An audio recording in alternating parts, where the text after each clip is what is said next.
Hi everyone and welcome to Askan Yung Eden channel. Okay, so excited lang po ako ngayon no, na i-share ko sa inyo ang aking lulutuin. So the easy way to cook popcorn. Okay, so nandito po ang kailangan na po natin, of course, microwave. Okay, we have the microwave oven and we have uh, the Zack Chef, okay, bowl, no? So, this is microwavable. So, madali lang pong gawin ito. So, ito po, pwede natin, i-assemble natin ito para, okay, so aayusin lang po natin, no? So, ganito. And then, ito po, no? Ito po yung kabuuan talaga ng popcorn maker na ito. Okay? So, we have here also the popcorn. So, ang gagawin lang po natin dito is we have to drop at least 2 tablespoons of popcorn. Okay? So, we just drop it here. So, hindi kailangan no ng oil. So, pwedeng hindi tayo maglalagay ng oil or any additives. So, pwede na itong lutuin dito sa microwave. Okay? So, tatakpan lang po natin. I-ano lang natin ang lid nito. And then, we will put directly in the microwave oven. Okay? So, safe na safe po ito because this is BPA free. Okay? So, BPA, which stands for bisphenol A, yung ginagamit po sa mga industrial or industrial chemical ginagamit po sa paggawa ng mga plastics. Okay? So, this is bisphenol free or BPA free. Okay? So, ito po, no?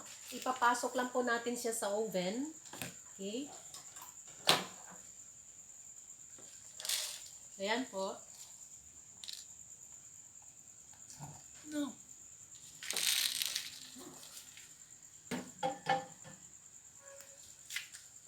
Ayan, no?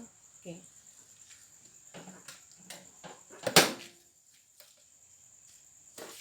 Okay, and then we set this one into 2 minutes, but the cooking time is only 90 seconds. Okay?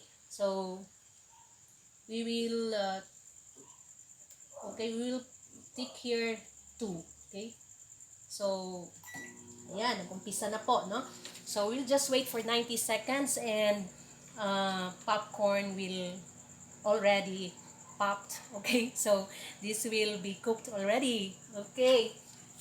So, inuurasan lang po natin ang ating microwave oven. Yan po, no?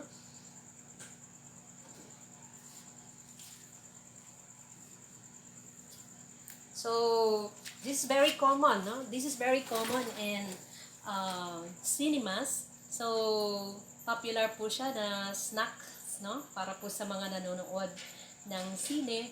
Even in our homes, no? So, we can also have this as our fun snacks. Okay?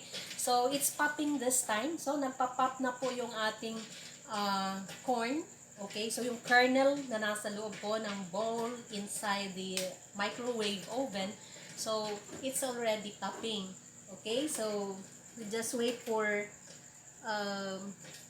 few seconds and we will stop the microwave oven. So just to attain the 90 seconds and this will be done already. Okay, so ilang seconds na lang po ang ating hihintayin at maluluto na ito. Okay.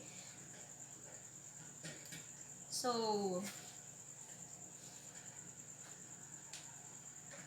this is enough. Okay, so I stop now the microwave because we have already achieved the 90 seconds time. Okay, so tingnan na natin, no? So we will check our popcorn. Okay.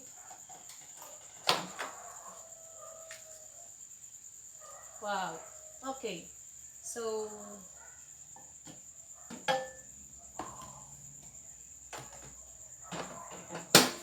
you see, so I can just hold this one kasi hindi naman siya mainit talaga. Okay? So, hindi naman siya mainit. And, we will open the lid. Okay. Ayan. Wow, very delicious. Okay. So, you can have it also in your homes, no, for snack. Okay. So, this one, you can put some additives. Say, you can put cheese or you can put salt. Okay. So, dahil mas ano kasi, mas ano ngayon, hinahanap ko yung ano na taste, which is uh, it's medyo salty. Okay, so we can put some salt. Okay, and so dito po, ilalagay ko na po dito. Okay, so ayan po, no? So, ayan. Okay, so here we have our popcorn and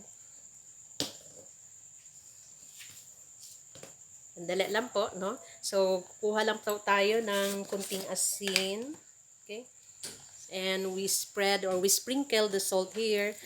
This is for a better result, no, for best taste. Okay, so here we have now the popcorn. Okay, so delicious, and 19 seconds cooking time, no. Okay, so if you like this video, kindly like and subscribe. Okay, so once again, thank you for watching and till next video. Okay, so thank you.